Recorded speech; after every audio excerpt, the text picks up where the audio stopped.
సునాదస్వరము September 3. తాను మీకు విధించిన శిక్షను యెహోవా కొట్టివేసి ఉన్నాడు. మీ శత్రువులను ఆయన వెళ్ళగొట్టి ఉన్నాడు. ఇశ్రాయేలుకు రాజైన యెహోవా మీ మధ్య ఉన్నాడు. ఇక మీదట మీకు అపాయము సంభవింపదు. జెఫన్యా గ్రంథము 3వ అధ్యాయము 15వ వచనం. మన దేవుడు మనకి ఈ రోజున వాగ్దానం చేస్తున్నాడు. ఉత్సాహధ్వని చేయండి, సంతోషించి గంతులు వేయండి. ఎందుకంటే తాను విధించిన శిక్షను యెహోవా కొట్టివేసి ఉన్నాడని వాగ్దానం చేస్తున్నాడు. ఏ శిక్ష అయితే మనం భరించవలసి ఉందో అదంతా కూడా ఆయన కొట్టివేసిన దేవుడు. మరి శత్రువులను ఆయన వెళ్ళగొట్టి ఉన్నానని వాగ్దానం చేస్తున్నాడు. ఏ శత్రువులను చూసి మనం భయపడి కలవరపడుతున్నామో ఆ శత్రువులందరినీ కూడా తొలగించే దేవుడు.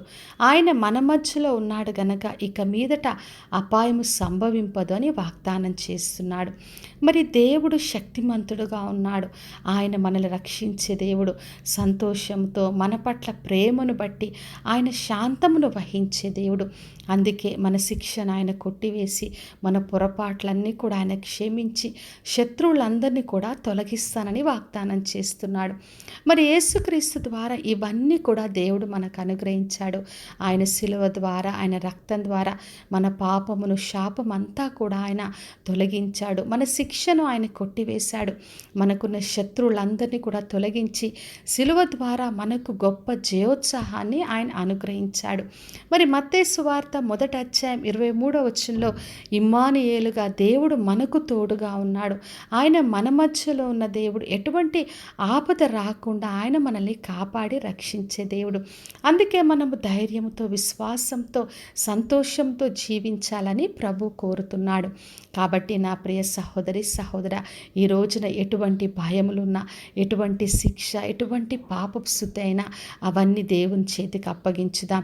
ఎందుకంటే యేసుక్రీస్తు ద్వారా, ఆయన రక్తం ద్వారా ప్రతి శిక్ష, ప్రతి పాపము కొట్టివేయబడి మనకు శిలువ ద్వారా విమోచన, విడుదల దొరికింది. కాబట్టి సంతోషించుదాం, ఆయనను ఆశ్రయిద్దాం. ఆయన మన శత్రువులందరినీ కూడా వెళ్ళగొట్టి మన యందు సంతోషించి ఆనందించే దేవుడు. ఇమ్మానుయేలుగా మనకు తోడుగా ఉంటాడు. యుగ సమాప్తి వరకు ఆయన సదాకాలం మనకు తోడై ఉండే ప్రభు. కాబట్టి విశ్వాసంతో ఆయనను ఆశ్రయించి ఈ మేళ్ళన్నీ మనం పొందుకుందాం, ప్రార్థన చేసుకుందాం.